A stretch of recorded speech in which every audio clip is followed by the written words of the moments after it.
First and foremost, all thanks and praises unto our power, Yahweh, Bahasham, Yahweh Shai, Bahasham Wabra. Peace, blessings, and much respect to the elders and the apostles of Great Millstone, on down to the rest of the elders who rule well within Israel. Salutations to the hopeful elect throughout the four corners of this whole entire earth, no matter where, whom they may be, or what they may look like, pushing out this purified truth to the rest of the church who believe as well. You men who may not be teachers or prophets, you women, sons and daughters also. The water to Yahweh Shai, because without him enduring and going to that cross for the nation of Israel and the nation of Israel alone, none of this would even be possible whatsoever. Let's crack this lesson off with Genesis chapter 3 and verse 22.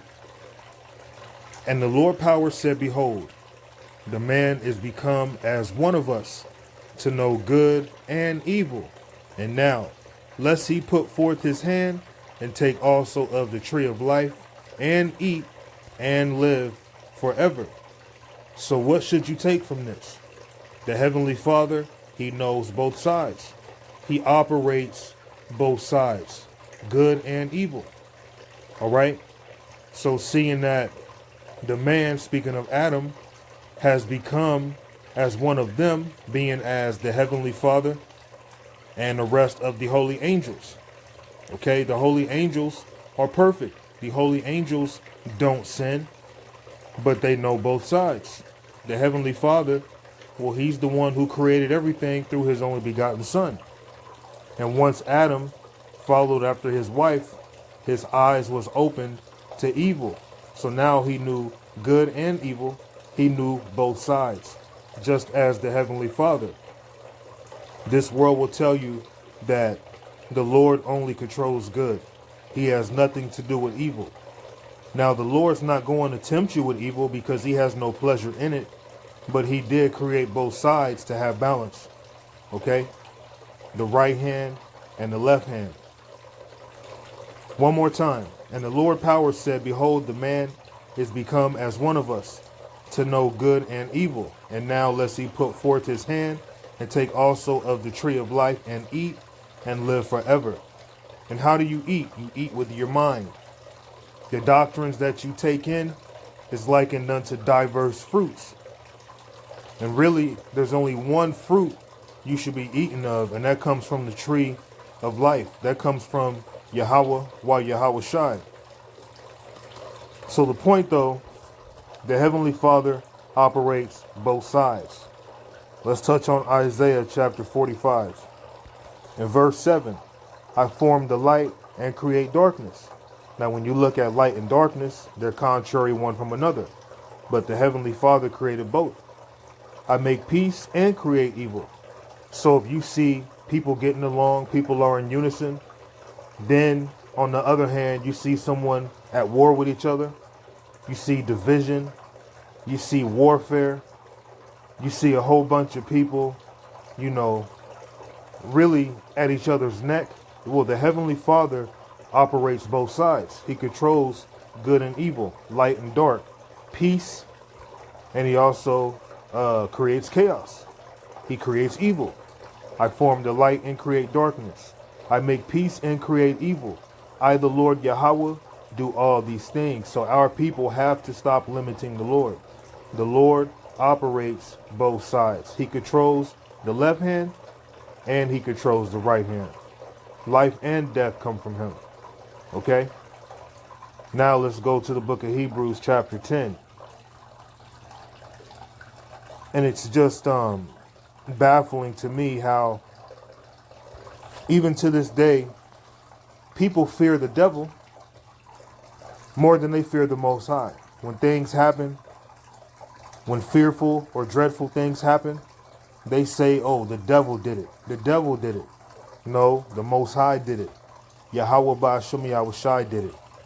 And he gave the keys of life and death to his only begotten Son as well.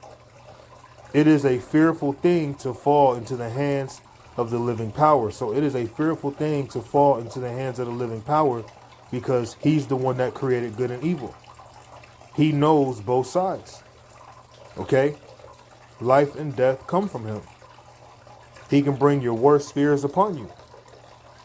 It is a fearful thing to fall into the hands of the living power. And this is one reason why. Let's go to Isaiah chapter 66 and verse 2.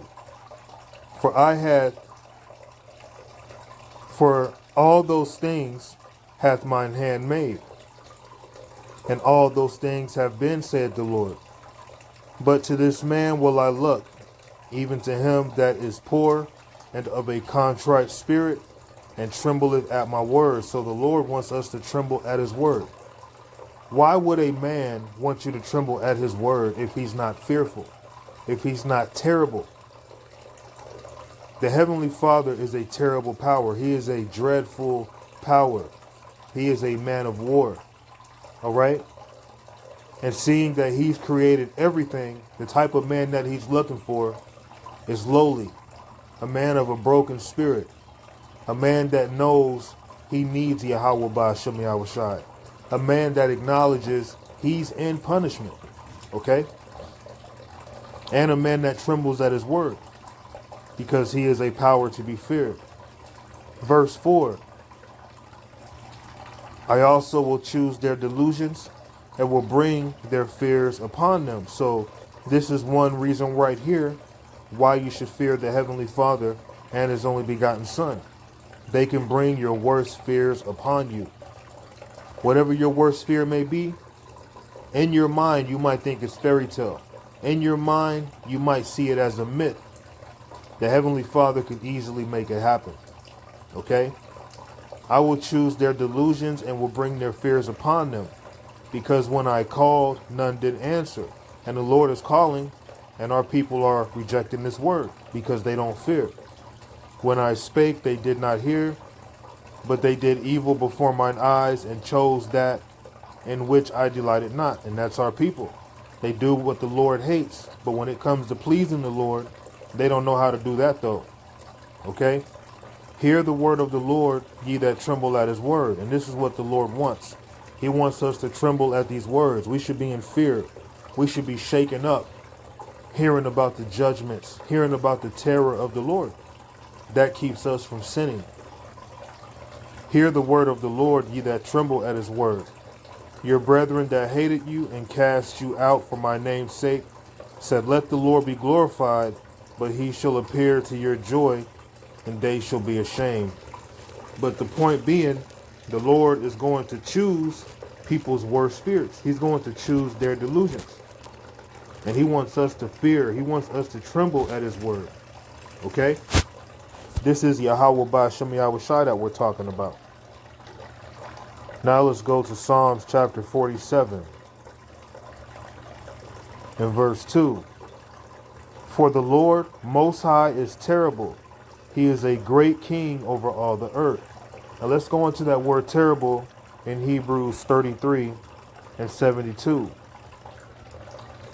The word says Yahweh, to fear, revere, be afraid. To be afraid, to stand in awe, which is where you get the word awesome. To stand in awe of, be awed, to fear, reverence, honor, respect. To be fearful, be dreadful, be feared. To cause astonishment and awe, be held in awe. To inspire reverence or godly fear or awe. To make afraid, terrify, to shoot, pour. So it comes down to the Lord is supposed to be revered. You should tremble when you think about the judgments of the Lord. This is not some soft, effeminate power that we're speaking of here.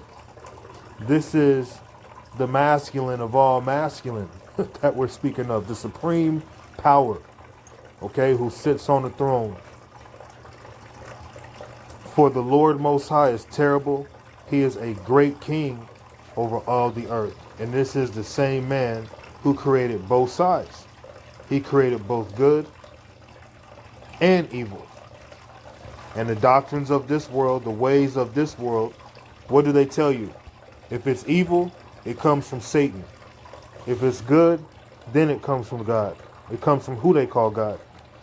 Okay? I would jump to the Apocrypha But I'm going to stay keeping time short as possible, man, because I got caught up doing some things and I was supposed to have done this earlier and it put me behind. But nevertheless, I wanted to hit you with something. You know what? I'm going to go on ahead and do it, man. I'm going to go on ahead and do it. Why not? So, now that we're in the Apocrypha, let's see, let's touch on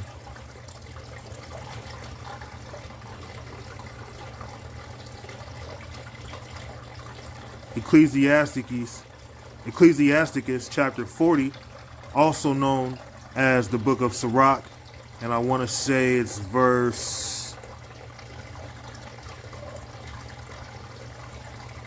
7. Such things happen unto all flesh.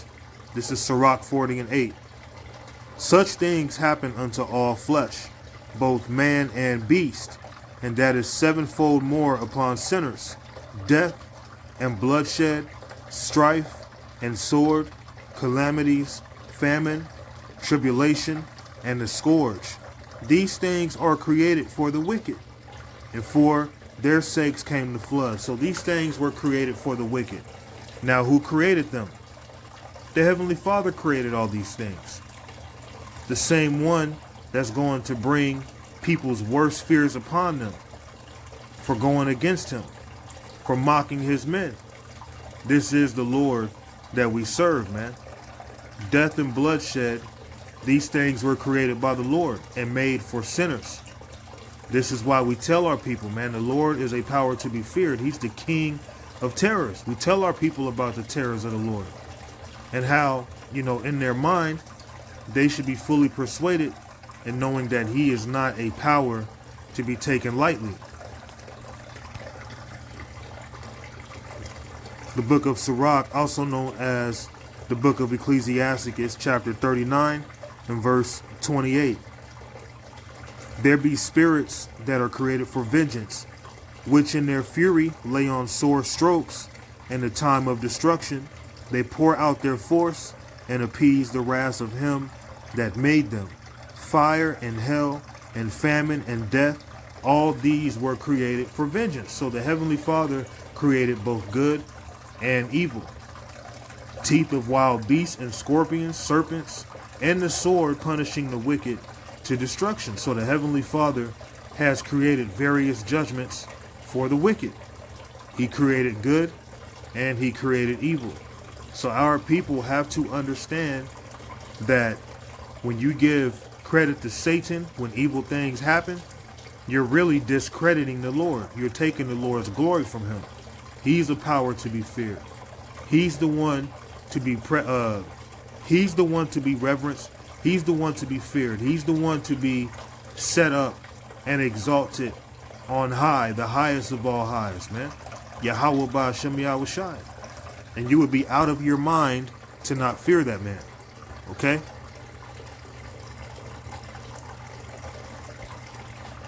Jeremiah chapter 5 and verse 22. Fear ye not me, saith the Lord. Will you not tremble at my presence? Notification.